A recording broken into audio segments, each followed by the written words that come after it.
सारे ग्नेथोस्टोमेटन्स including एग्नाथन्स till reptilia सब हो गया। घटते क्रम में जाइए तो रेप्टिलिया, एम्फीबिया, ऑस्टिस्थिस,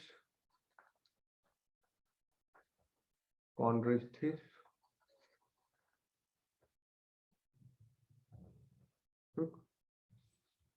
फिर आपके हो गए एग्नाथन।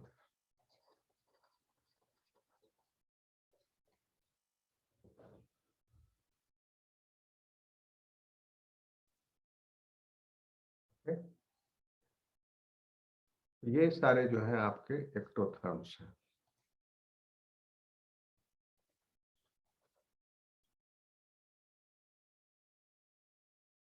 मोस्टली, लेकिन इसमें एक्सेप्शन है। Some are endotherm. सोचिए, तो वो एक्सेप्शन में जो एंडोथर्मी का इवोल्यूशन हुआ वह सेकेंडरी एडेप्टेशन है। And this facultative endothermy is as a result of the four chamber heart. That's why after the introduction of four chamber heart in avians, in aves, this happened, no? Aves में आ गए four chambered heart, ठीक है। और Aves के बाद mammals में भी four chambered heart है। तो ये हो गया इनका बॉडी पूरा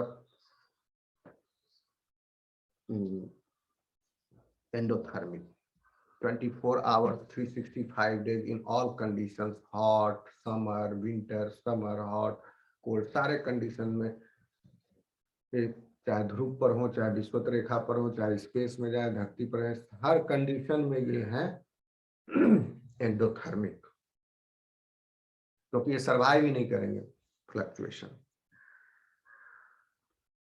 ओके, लेकिन एंडोथर्मी इनमें से कुछ है, हार्ट तो फोर चैम्बर है नहीं। How they are doing it? इसमें से और है कौन? वो कॉन्ड्रिस्थिस, इनमें एक्सेप्शन है। ऑस्टिस्थिस में सारे फिशेस, इसीलिए कहा जाता है some fishes are endotherms, so exception है इनका। In these vertebrates,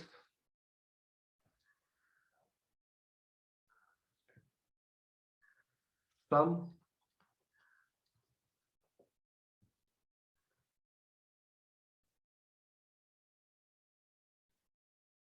fishes are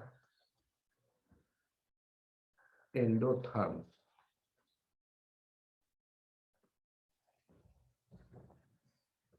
और हार्ट तो फोर चैम्बर नहीं है, लेकिन एक स्पेशल स्ट्रक्चर है इनके मायोटोमल मसल्स में जो ट्रांजिएंटली इनको बना देता है एंडोथर्म, वार्म ब्लडेड, और उसका नाम है रीटी मिराबेली, रीटे मिराबेली।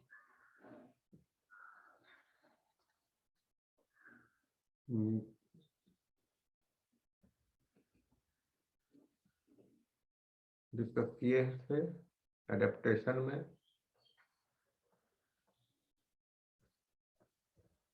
मतलब एक नेटवर्क है ब्लड वेसल्स का, कैपिलरी नेटवर्क है रिच काफी इनके मसल्स में। ये फिशेज बिलोंग करते हैं कॉन्ड्रिस्थिस से।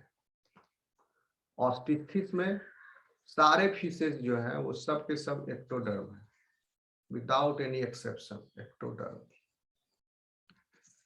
अभी तक नहीं पता चला है, जैसे मोस्ट सबसे बड़ा ग्रुप तो टीलियोस्ट फिशेज का है, 25,000 से ज्यादा फिश स्पीसीज वी नो, सबके सब एक्टोडर्म। कॉन्ड्रिस्थिस में कुछ फिश जो है, जैसे मान लो कौन से, shark, tuna fishes, these two fishes are ecto sorry endoderm, ठीक है। देखिए इसमें एप जो है वो रेप्टाइल से ही ब्रांच हुआ है, रेप्टिलिया का ही ब्रांचिंग एक लीनियज से एप्स और दूसरे लीनियज से मैमल्स आए, and in those lineages endothermy developed, heart became four chambered, okay। In this if you see, कभी आपको बताए भी होंगे पहले कि फिर से आप देख लीजिए, आपके नॉलेज में इजाफा हो जाएगा कैसे हुआ इवोल्यूशन, इनका फाइलोजेनिक कैसा है। टेट्रापोडा, टेट्रापोडा, टेट्रापोडा कहाँ से है? डिप्नोई से। डिप्नोई कहाँ से आया? क्रोसोप्टेरिगी से। क्रोसोप्टेरिगी कहाँ से आया? सार्कोप्टेरिगी से। सार्कोप्टेरिगी बेसिकली क्या है? Sarcopterygii is the sub class of osteichthyes, ठीक है। तो इस तरह से सार्कोप्टेरिगी फिर आया आपका कॉन्ड्रिचथिस से। तो सार्कोप्टेरिगी, क्रोसोप्टेरिगी इनके प्रिमिटिव फॉर्म है, एंसेस्टर है। Crossopterygii, dipnoi, dipnoi Tetrapoda.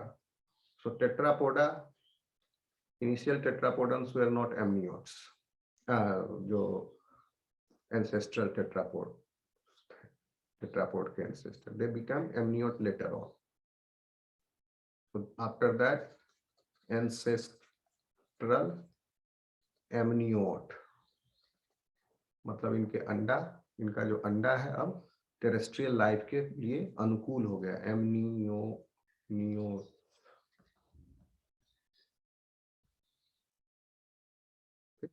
Amniotes में देयर आर सेवरल, मतलब दो लीनिएज ब्रांचिंग हुआ, लैंड पर आए ये। इसमें एक ब्रांचिंग चला गया आपका, पहले ही अर्ली ब्रांचिंग हो गई थी, लेकिन उनको इवॉल्व होने का मौका नहीं मिल रहा था, और इसमें काफी एक्सटिंक्शन इवेंट, एक्सटिंक्ट हुए स्पीसीज। तो दिस ब्रांचिंग इज साइनेप्सिडा, या इनको हम कहते हैं थीरैप्सिड्स भी। And the second lineage is basically the ancestor of, in this second lineage is the ancestor of anapsids and diapsids. So the second lineage divided into two branches. This is the ancestor of anapsid and diapsid. This,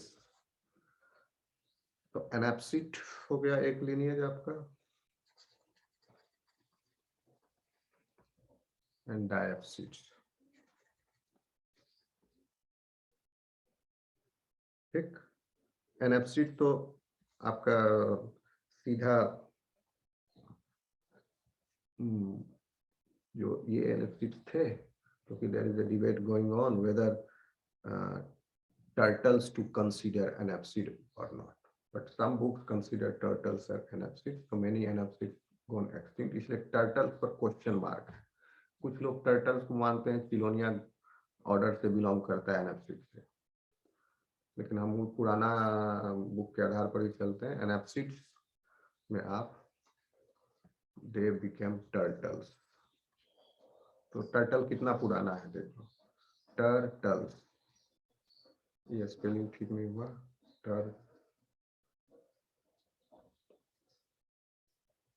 turtles आज भी है, ये extinct हो गया। इस lineage में mammal appear हुए, तो बहुत सारे बीच में स्टेजेज है, मैमिली फॉर्म्स, वो भी एक्सटिंक्ट हुए, फिर मैमल्स इसमें अपीयर हुए। तो अर्ली साइनेप्सिड्स बिकेम एक्सटिंक्ट, मैमल्स इस lineage से अराइज हुए हैं। टर्टल्स आज भी है, एनाप्सिड्स मान लो अगर डायप्सिड्स, डायप्सिड्स basically ancestor of these diapsids went extinct, but their जो lineage है इसी डायप्सिड का lineage है, वो है आपका Archosauria and लेपिडोसोरिया।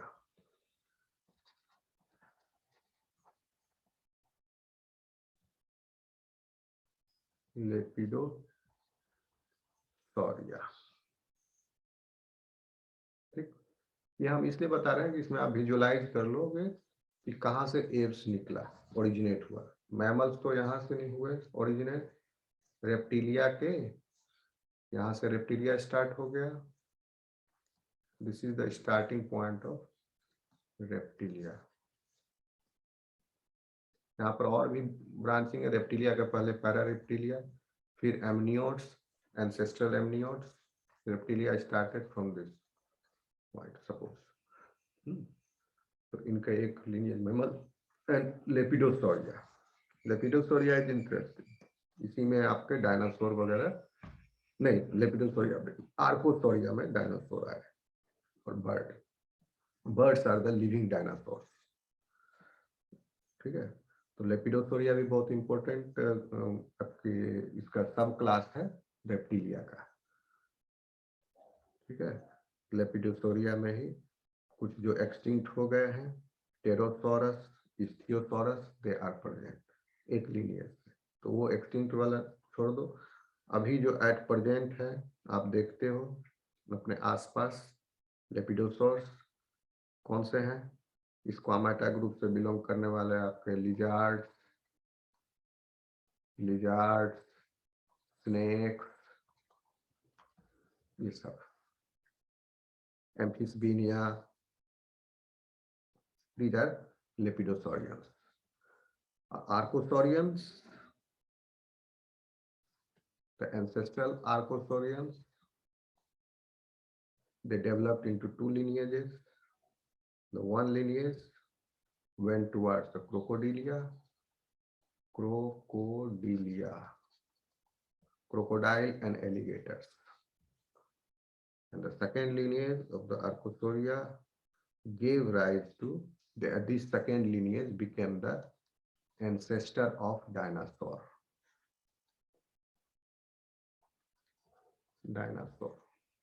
So the second lineage is divided into आपके ऑर्निथिसिया एंड सॉरिथिया। बेसिकली इसमें 3 डिवीजन हुआ था।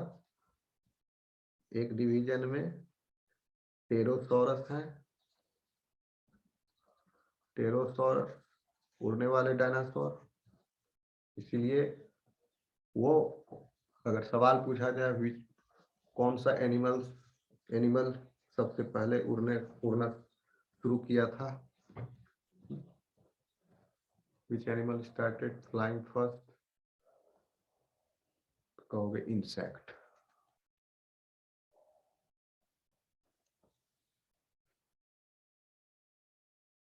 Your reward, because insect came later on to the land after Carboniferous era, and this appeared during Jurassic era.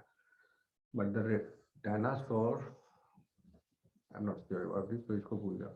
अगर ये सवाल पूछा जाए कि which vertebrate started flying first, तो बर्ड नहीं, बर्ड से भी पहले उड़ना इन्होंने शुरू किया था, टेरोसॉर्स, and millions for 200 million years तक ये उड़े आसमानों में। हम लोग तो कुछ भी नहीं है इसके सामने, बर्ड्स तो कुछ भी नहीं है। बर्ड का विकास कब शुरू हुआ? After Cretaceous devastation, mass extinction, उसके बाद बर्ड उड़ना शुरू किया, और दैट हैपेंड अराउंड अभी से 52 million years ago.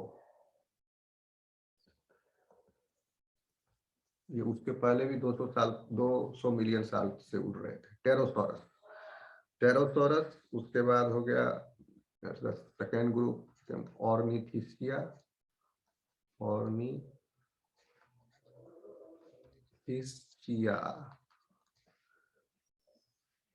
and this is Saurischia. ऑर्निथिशिया से ऑर्निथिशियन डायनासोर, हर्बीवोर डायनासोर, बड़े बड़े गर्दन वाले, और सॉरिस्टिया से छोटे dinosaur, but these dinosaurs are carnivorous. Were carnivorous. So these dinosaurs were called as Sauristian dinosaurs, जैसे T-Rex वगैरह. Okay. So in that lineage only, T-Rex, Sauristian dinosaurs का division हुआ T-Rex, carnivorous dinosaurs, and the Sauristian dinosaurs, the second lineage. But apes, Sauristian dinosaurs are the ancestor of apes. So these animals in this lineage, endothermy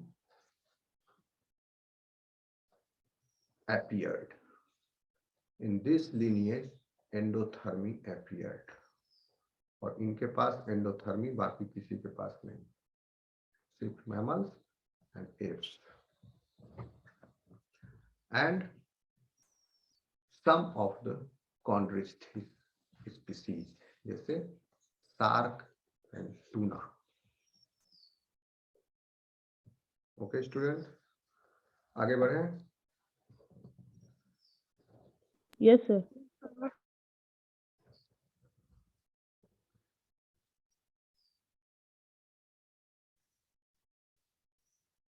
Now we will see what are those mechanisms that these animals employ for their cooling and heating up their body. Simple process है physics का, अभी बताए थे 4 process जिसके द्वारा heat का gain या heat का लॉस हो रहा है हमारे बॉडी का सराउंडिंग के साथ. Convection, conduction, convection, evaporation and radiation. So ectotherms are cooling their body by they can vaporize their body fluids. So they can by vaporization.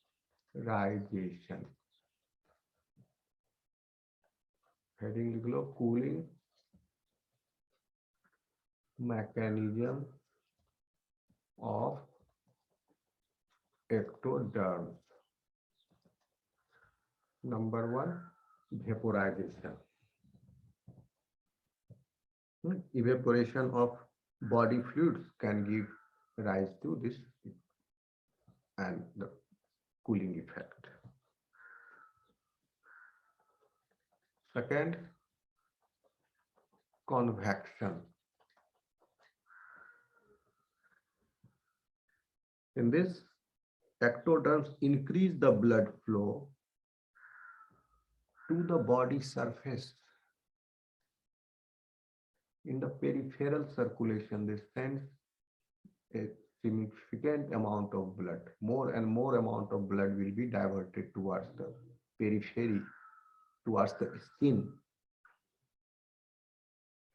Okay?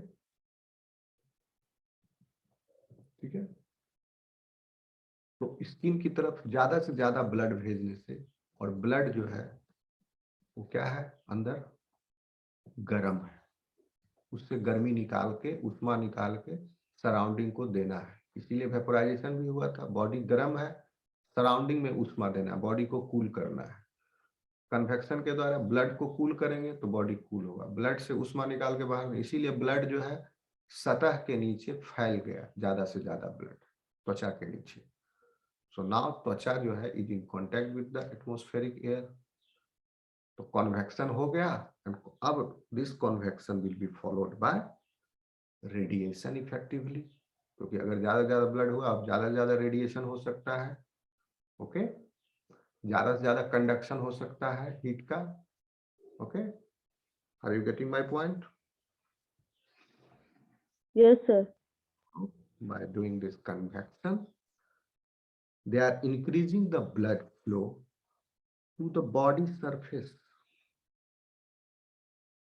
and they are maximizing heat transfer,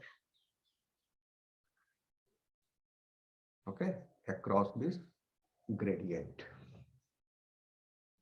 The third mechanism, क्योंकि convection हो गया, अब conduction के द्वारा आसानी से ज्यादा blood हुआ। अब कंडक्शन तो हमेशा चल रहा है, कुछ ना कुछ तो ब्लड रहेगा, ब्लड लेस तो नहीं होगा स्किन के, कुछ तो ब्लड रहेगा ही। उस समय भी कंडक्शन हो रहा था, लेकिन अब ज्यादा से ज्यादा ब्लड आ गया पेरिफेरी की तरफ, अब ज्यादा कंडक्शन होगा, तो conduction.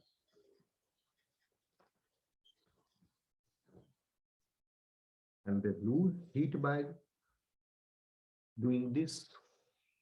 And conduction is when the skin is in contact with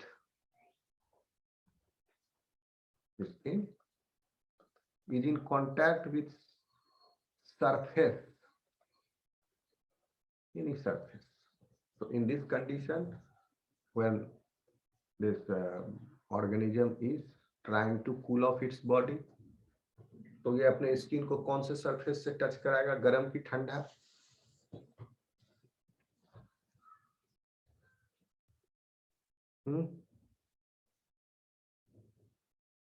hello,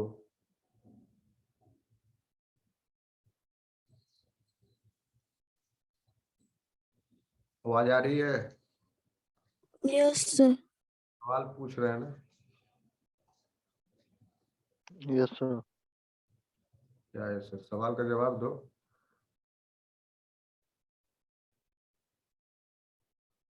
conduction हो रहा है, this animal is cooling of its body,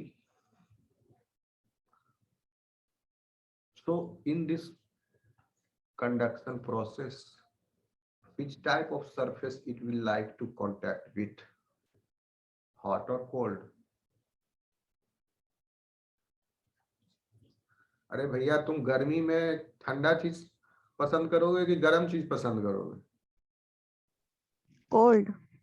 हाँ, इसको ये कूलिंग मैकेनिज्म कर रहा है, यानी बॉडी गर्म है, उसको ठंडा कर रहा है, यानी गर्मी का दिन है, इसके लिए गर्मी, सनी डे, हॉट है इसके लिए कंडीशन। तो इसको बॉडी का हीट लूज करना है, तो स्किन को ये ऐसे सरफेस के कांटेक्ट में ले आएगा जो कि कोल्ड हो।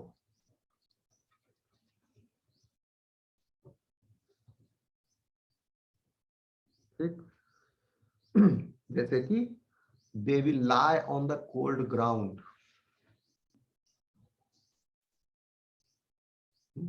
they will wet their body, they will enter in the river, lake or sea,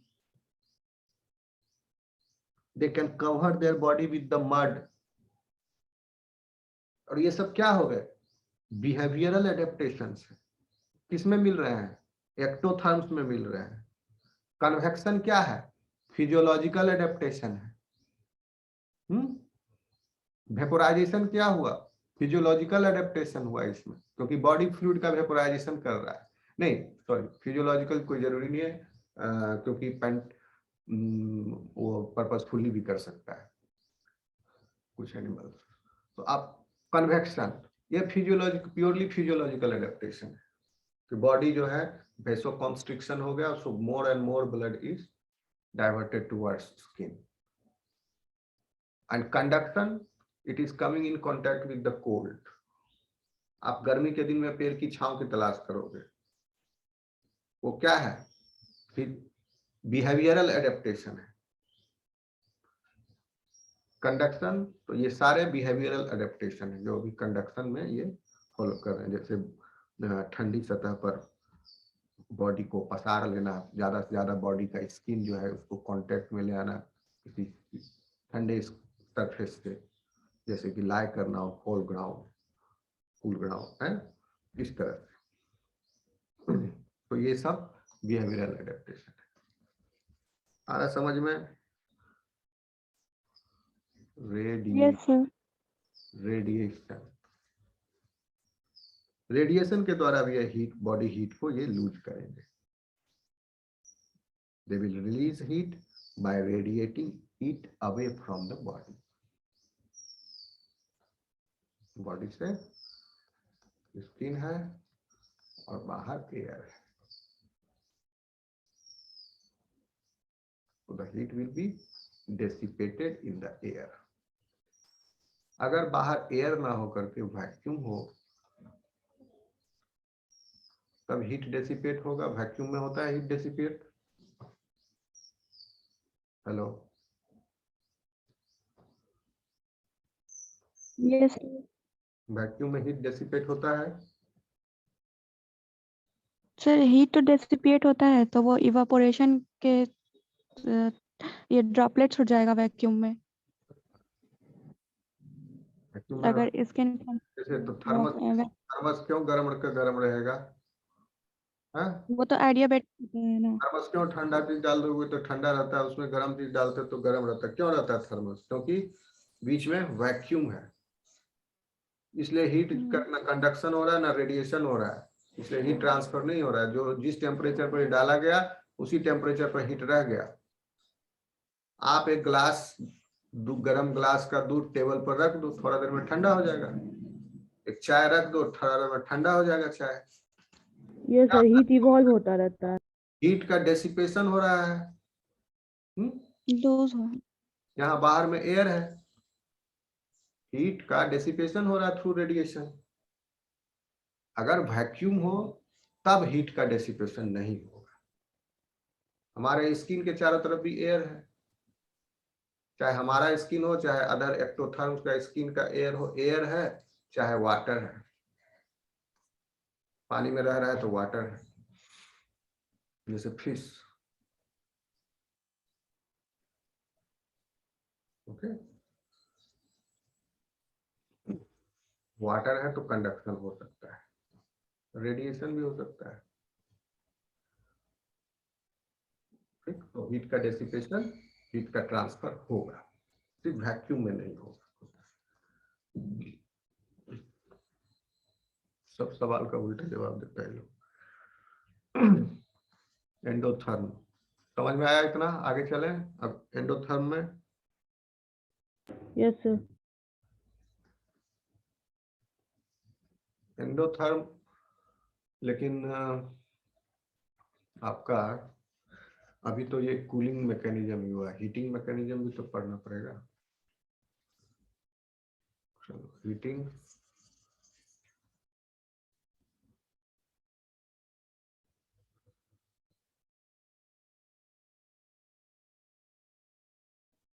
mechanism,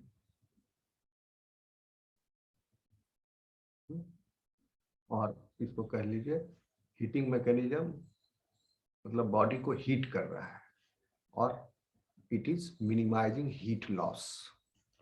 cooling mechanism में it is maximising heat loss from the body. Heating mechanism में बॉडी को हीट कर रहा है इसलिए मिनिमाइज कर रहा है हीट लॉस को। So the heating mechanisms are convection,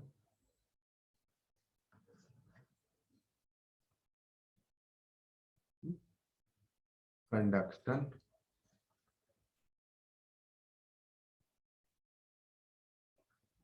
radiation,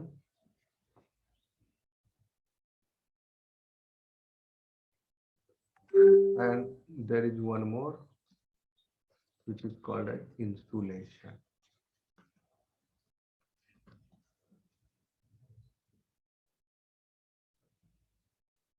ठीक, वेपोराइजेशन का इस्तेमाल हीटिंग मैकेनिज्म में नहीं हो सकता क्योंकि vaporization will always give the cooling effect to the surface on which the vaporization is taking place.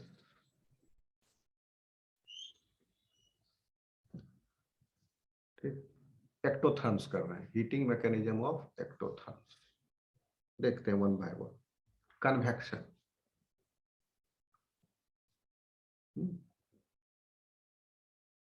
Convection के द्वारा क्योंकि इनको मिनिमाइज करना है हीट लॉस, तो ये बेसिकली हीट को गेन कर रहे हैं। तो हीट को गेन करने के लिए if the animal climbs to the top of tree so that the sun directly heats up the blood, convection जो है यह प्रोसीजर है कि ब्लड को ज्यादा से ज्यादा स्किन के नीचे पहुंचा दिया जाना। और अगर ब्लड ज्यादा से ज्यादा स्किन के नीचे हो, more and more blood is there, so the heat will be gain, heat जो गेन होगा वो भी ज्यादा से ज्यादा गेन होगा, and that blood, that heated blood will be circulating, it is circulating in the body. अगर स्किन के नीचे ज्यादा से ज्यादा ब्लड है तो दोनों तरफ के मैकेनिज्म में, कूलिंग मैकेनिज्म में भी, हीटिंग मैकेनिज्म में भी काम आएगा, क्योंकि हीट ट्रांसफर हो रहा है, इस सब में हीट ट्रांसफर हो रहा है। अब हीट ट्रांसफर करके कूल कर दिया जाए या और ज्यादा उसको हॉट कर दिया जाए, बैकवर्ड या फॉरवर्ड। ओके, यहाँ कन्वेक्शन में हीट का लॉस किया जा रहा है, यहाँ कन्वेक्शन में हीट को गेन किया जा रहा है फ्रॉम द सराउंडिंग, क्योंकि ये निर्भर है अपने सराउंडिंग पर बॉडी के टेम्परेचर को मेंटेन करने के लिए, एक्टोथर्म्स। ठीक है, अगर वार्म वाटर में चले जाएं या वार्म एयर करंट में भी चले जाएं ये, या ट्री के ऊपर चले जाएं या पर्वतों के ऊपर, पत्थरों के ऊपर, रिज के ऊपर,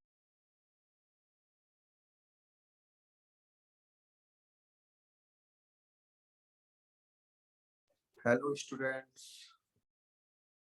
मेरा आवाज आ रही है? यस सर, आ रही है आवाज।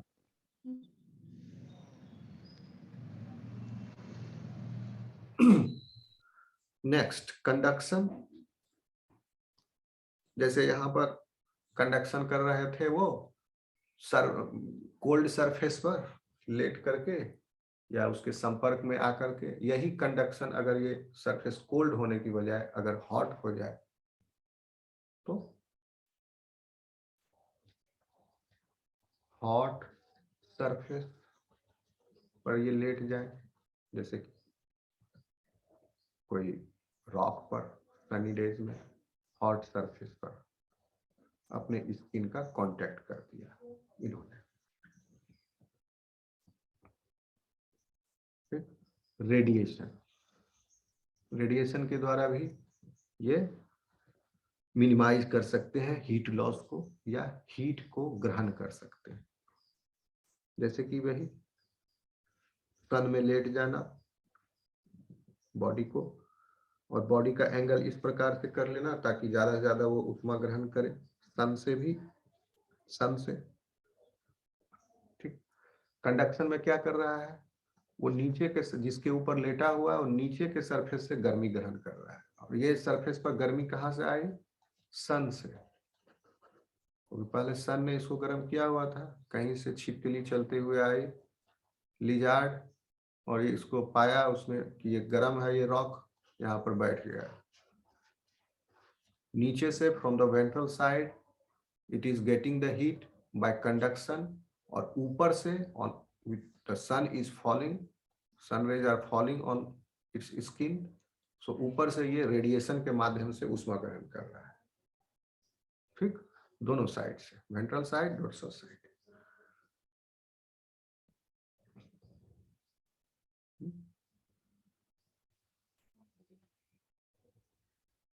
इंसुलेशन आ रहा है समझ में? सर कन्वेक्शन नहीं हो रहा है सर। क्या हुआ? कन्वेक्शन फिर से उसको बता दीजिए। कन्वेक्शन,